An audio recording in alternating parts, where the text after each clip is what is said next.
an ILC podcast. How well do you really know your grandparents, their stories, their life experiences? We are here with students from the Independent Learning Center who engaged in design thinking to solve problems in our community. This is part of a series on combating social isolation. During the pandemic, all of us have been isolated, and as young students, we wanted to connect with the elders in a meaningful way. We wanted to hear their stories. Hi everyone, we're here with Denny O'Callahan, and we're going to interview him today. So yeah, let's get started. First question is, where and when were you born? In Seattle, November of 1933. 87 short years ago. Wow. 88 next week, I forgot that. Oh, happy birthday. Where did you live for most of your childhood? I lived in Seattle, a section of Seattle which is white center called Rat City at the time. Not that we had rats or anything, but... What is your favorite memory from your childhood? Probably playing down in the woods and starting a fire when we were 5 years old. Things like that were a lot of fun. And an old German, Mr. Bach, caught us and whipped the daylights out of us. So I remember that from childhood. What is a hardship you dealt with growing up? A hardship? Well, now you would think they were terrible, I suppose. We had no refrigerator. We had an ice box, had no telephone, of course, and had no car. But you didn't even think of them as hardships as a child, And we ate an awful lot of mush and those kind of things, So it was not an easy time. It was the middle of the Great Depression, they call it. And it was not easy for most families. What career did you have, and what made you choose it for them? As a young man, delivered 3 paper routes a day, and that was enough of a career for that. And then I moved on. I was a high school dropout, and finally got my high school diploma in the Navy. I joined the Navy, and I was in the Navy for 4 years through the entire Korean War on the USS Essex, a aircraft carrier. Spent most of the time up off Vladivostok, Russia, and down all along the Japanese coast, Singapore. So that was kind of a career, but I knew by the time the 4 years was up that I did not want to stay in the Navy. So I came directly from Japan to Pullman, Washington, which is a little different. Yes. Pullman at that time was a agricultural college, only had 4,000 students. I understand it's now about 22,000, so it's changed a bit also. And at that time, I signed up to go into the field of agronomy, which is dealing with farms and soil and things, and spent a weekend at home and met a friend up in Falls City, Washington, who was a veterinarian. I went out with him for 2 days, went back to Pullman and changed my major to veterinary medicine. Just like that. Yeah. So that, there was 7 years of university and became a veterinarian. And that's pretty much was the rest of my working career. Where were you practicing? Well, I practiced first in the Dalles, Oregon, and then in Bend, Oregon, and then in Trochu, Alberta, Canada, and then Bashaw, Canada, and then Ponoka, Canada, where the insane asylum was, and they let me out. And I came back to the States because my folks were still living in Seattle, and moved from almost totally large animal practice back into small animal practice, and specialized in orthopedic surgery, all the broken legs and the rest of the wonderful things from dogs getting hit by cars and things. So So that was my last actual professional career. Who in your life influenced you the most and why? Probably my father. He was a Irish scholar and loved literature and poetry and classical music, and I got an awful lot of that from him, which I used throughout my life, and it never let me down. So I suppose probably my dad, yeah. What world events had the biggest impact on you and why? Well, I suppose at the time, the world events were the Korean War, which unfortunately I got to serve in for too long. And then we were sent to Vietnam after we left Japan last time, and the Tonkin Gulf, where the Vietnamese War started, and we were bombing the major city of Vietnam, Dien Bien Phu. We were bombing it 12 times a day for the French. Believe me, had I been more than a young whippersnapper kid at 17 when I joined the Navy, I would told them what to do with their bombs. I think looking back on it, it was a terrible thing to be doing for the French colonialists. You know, they were colonialists in what they call French Indochina, but it was really, of course, the Vietnamese people's country. That had a lot of influence on me on that time as far as world events, yeah. How has the world changed since you were born in terms of like culture and economy and politics, other things? Wow. I was born shortly after President Roosevelt's first term started. Of course, he went on for a long time, and culture changed dramatically from the Great Depression to on through the Second World War. But then after the Second World War was probably the time of greatest prosperity for everyone in this nation. Mm-hmm. Everyone, the boats rose for everyone, not just the very wealthy or the very fancy people, you know, which has kind of been a change. Culturally, that change was great. Then came along, something miraculous like a telephone. You'd hold it on the wall and crank it. When I went to Trochu when I first started practice in Canada, it still was just a big box on the wall, and you cranked it, and Mrs. Beaver answered. It was always Mrs. Beaver. And Mrs. Beaver, how can I help you, Dr. O'Callahan? And of course, there were 15 people on a telephone line. So you weren't exactly talking privately, because every one of them, when the vet's phone rang, they all picked up to see, well, who's got a cow down today, you know. Mrs. Beaver would find me anywhere in the entire municipality. It didn't matter where I was. She'd find me. And I tried to see the movie To Kill a Mockingbird 3 times, and she got me out of the theater every time.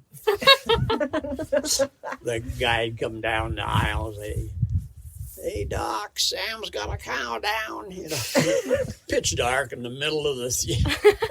It was a small theater, and before the movie started, or whatever it was, everyone stood and had to sing God Save the King or God Save the Queen at the time.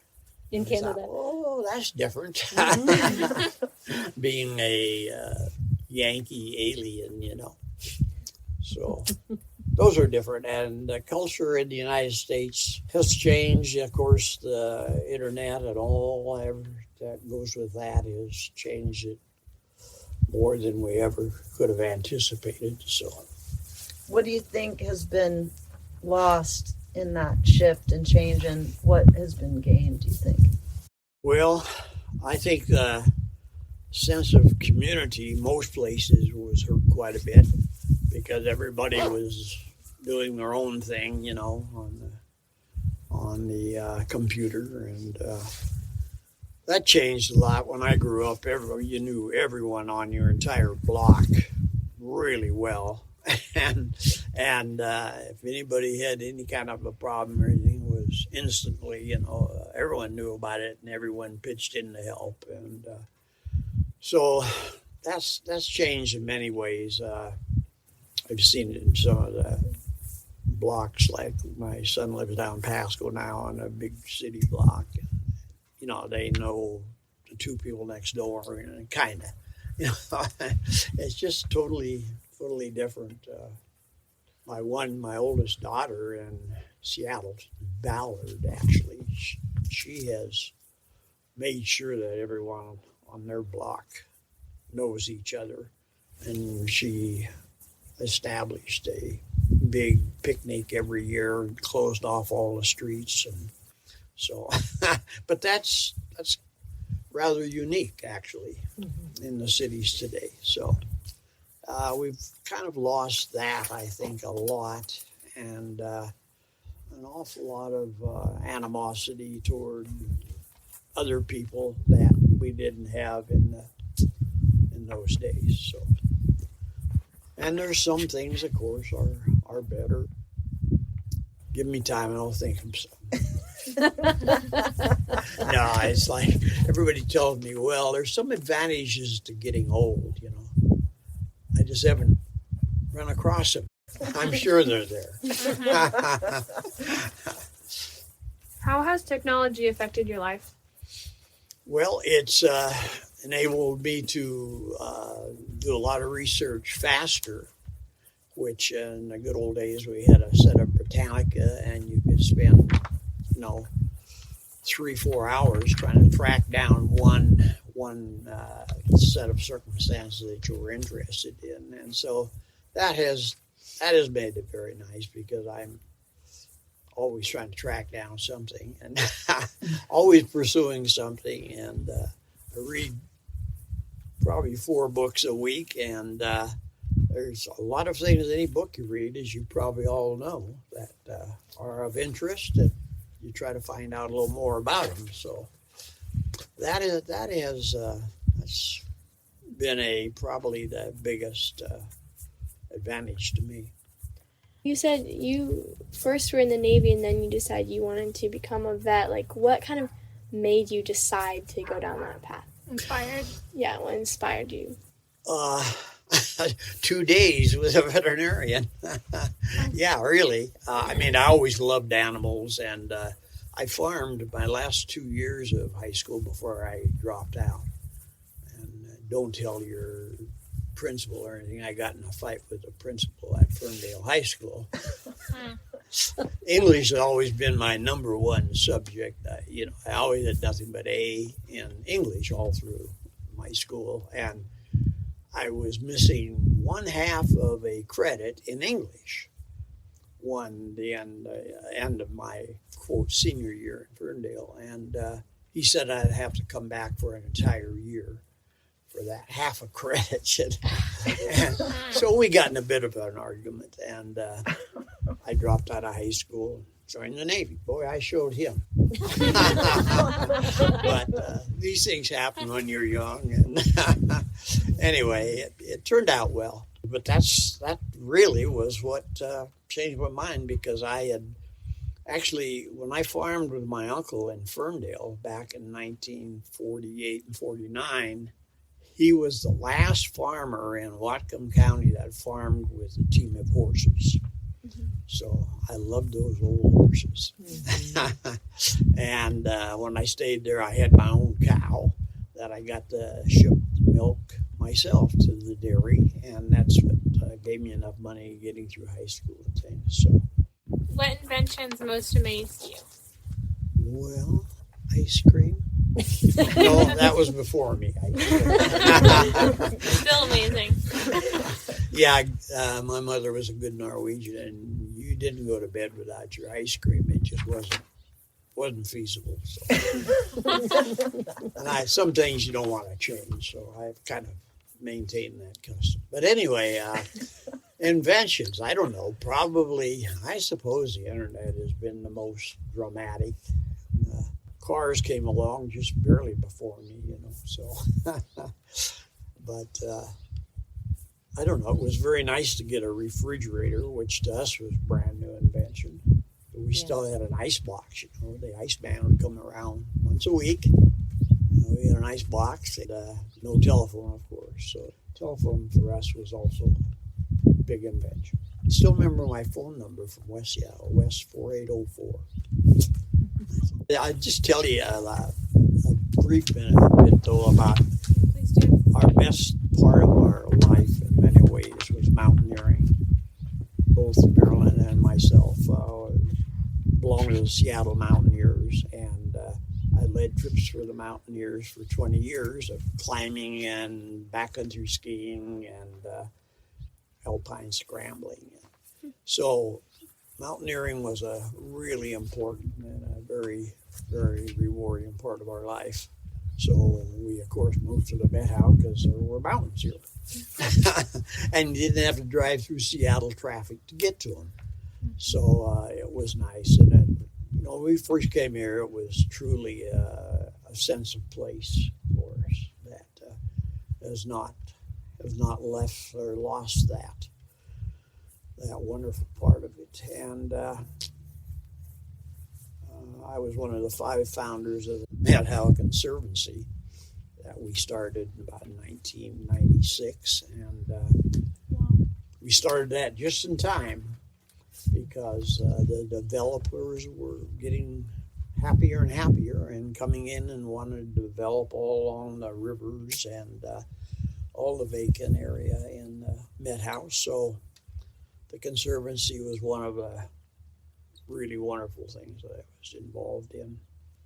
And I don't know, probably the other one is Washington Trails Association. You ever heard of that? Oh, wow. WTA? Mm-hmm. Well, I also was one of the founders of that in Linwood, Washington, over near Seattle. And we sat down there. It was a signpost with one little sheet of paper a month. And now it's a beautiful magazine. And they're doing most of the trail work in the entire state. So that's also something I look back on with great affection. Mm-hmm. What is something you wish would happen to make the world a better place?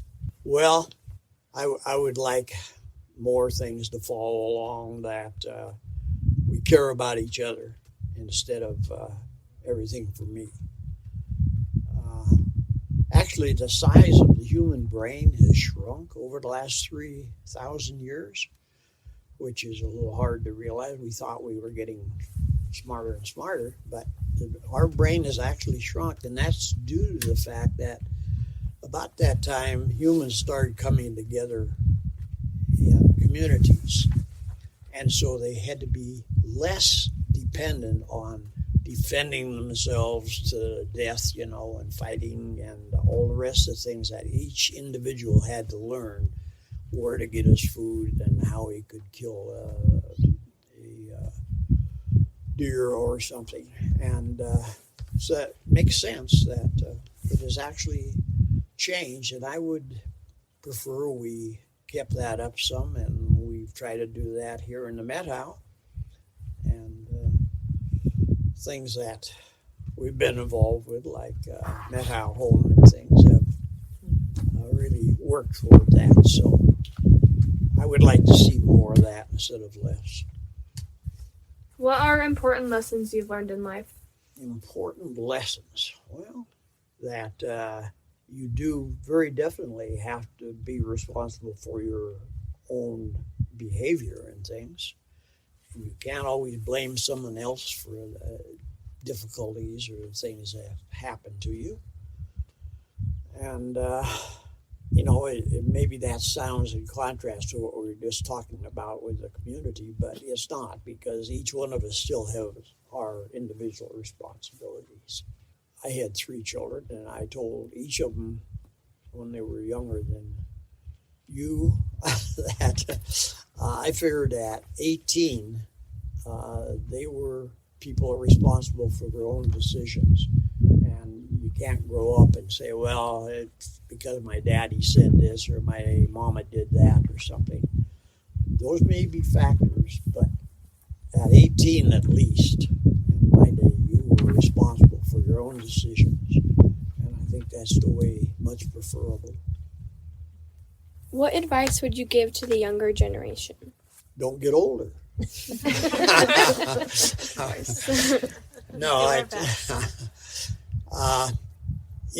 they told us as we grew up that as you get really old, of course you obtain and save a lot of wisdom.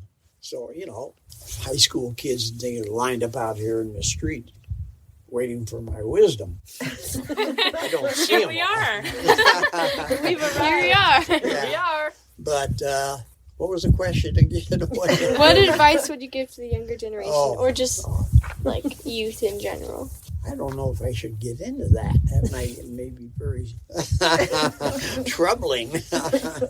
No, I very definitely, this thing I just said that I think it's very important that you learn your own responsibilities, and yet that you learn to care for others. It doesn't mean you have to babysit each other, but it means that if your neighbor or your classmate gets in trouble, are you going to turn around and leave them, or are you going to ask if you can help? Sometimes just a kind word or a helping hand like that can mean a great deal. So I would like to see all of you continue in that vein. How do you want to be remembered? Well, I suppose number one probably as a mountaineer, because that was my favorite thing in life. I was not what they call a peak bagger. I didn't have to get to the top of everything I was on, but just being in the mountains and leading others was a great joy. And we didn't have GPS or anything like that. You used a map and a compass, and you went everywhere. And so many of the places I led on, like the Ptarmigan Traverse down across all those peaks out of the Marble Mountain things, you didn't have any trails or anything, So it was all route finding, and that was the most rewarding thing about doing that kind of mountaineering. Now, about half of those places, trails have been worn, and there's a lot more people. When my off the subject, when my father was born, there were 1 billion people on this planet, and when my father died at almost 105 years of age, there were almost 8 billion. One man's life. Think about that That's what we're at about now. Yeah, we're almost up to 8 billion, and. Yeah, my dad used to say, "Oh, there's just so many people." Yeah, and of course, coming from Ireland, my grandmother had 17 children. I always like to try to feed that family today. 17 children. My dad was the oldest, and he immigrated from Derry when he was 27. He had been educated down in Cork in the south of Ireland, and was a teacher in a deaf and, well, at the time they called them deaf and dumb schools. Now that's not proper, I know. But anyway, they are both no hearing and no speech. So Dad was very good on all the handwriting and the braille and everything else. And but he came to America and wouldn't teach, wouldn't even attempt it. He attended several schools, to just walk in and see how they did. And he was used to in Ireland, anytime a teacher would enter a room, the entire class would stand and say, "Good morning, Dr. O'Callahan," Not in America. And I don't know. That's changed dramatically, that the teachers have not kept the respect that they deserve, because it's one of the toughest jobs in the world, teaching people like you. I was, of course, a model student, so there was no problem. You dropped out. Yeah, but anyway, it has changed dramatically, and both my sisters were teachers, and both of them say now that, I could not do it. Just could not do it. So anyway, things change, and they don't have to change for the worse. They can also change very much for the better, and some ways we have, of course. So we'll think about those instead of the others. What's one of the biggest challenges to getting older? Just being in your 80s. I was 75, still here skiing 4 days a week. I skied at the Loop one day every week, 1 day classic and 2 days skating here on the Valley Trails. And at 75, like I said, I was still doing everything. I had stopped technical climbing. I was no longer, roping and doing the technical climbs, but I was still doing everything else. And right here in this house, going from the bedroom to the living room, all of a sudden I went to the floor. And by the time I hit the floor, I knew I was totally paralyzed. And I was paralyzed right from here down. Wow. So that was not a great part of growing older. Wow. Yeah. But it also set forth a whole new set of challenges. And after 2 months, my big toe on my right foot wiggled. And I screamed, and everyone in the university hospital came running. They thought I was dying. My toe moved. So I fought my way back to where I still can't hike or walk or do much like that, but at least I can relatively take care of myself, dress myself, and those kind of things. So that's the kind of growing older you don't want to get into if you can help it. That took 5 years till I got back, and then I reached a plateau and never improved anymore. But you still lead electric bike rides from Methow home. I can still get Denny. on my electric bike. Yeah, thank goodness, because I was a fanatic mountain biker. I love mountain bike racing, and all of that, everything disappeared in 3 seconds. And that was pretty tough. But my mantra every morning in the hospital, lying there, totally paralyzed, looking at a white ceiling, was no depression, no depression, no depression. So I never became depressed. I could not afford to get depressed. Do you think there is anything good to growing older?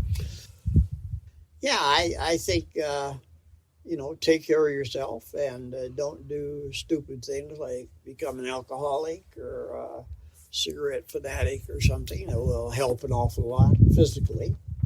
And mentally, just be glad every morning that you can look out and see this wonderful valley of ours. What a gift that is. So that's been very nice this last, 30 years we've been here.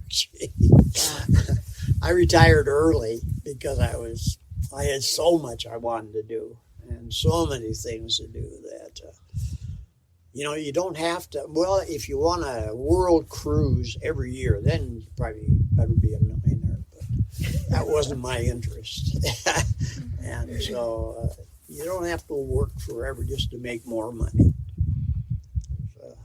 More money is not the answer to life's happiness.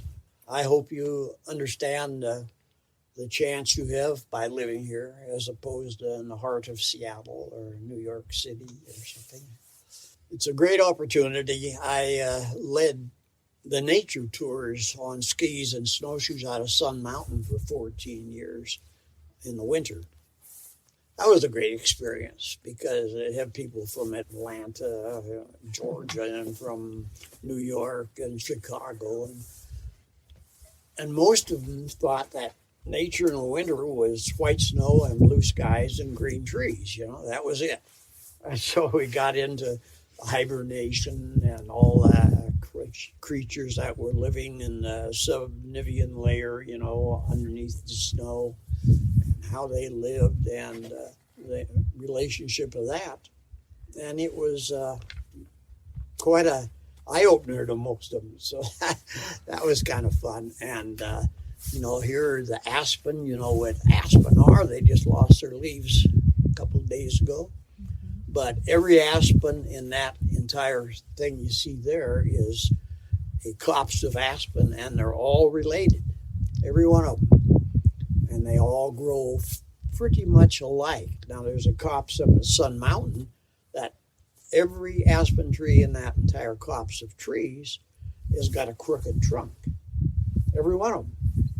So that is how close a relationship is. And trees think, trees help each other through their fungal strings in the roots and things. And so we're not alone. And they also have the same DNA that we do, 25%.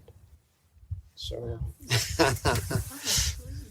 but anyway, that was interesting. And the one thing I remember, unfortunately, a whole group of girls from Okanagan came over, and I took them on a tour, and I said, well, you know what that is? And no, none of them knew what it was. I said, well, that's called bitterbrush. And you know what it's good for? No. Well, the deer eat that in the winter when there's snow, because it's sticking above the snowpack.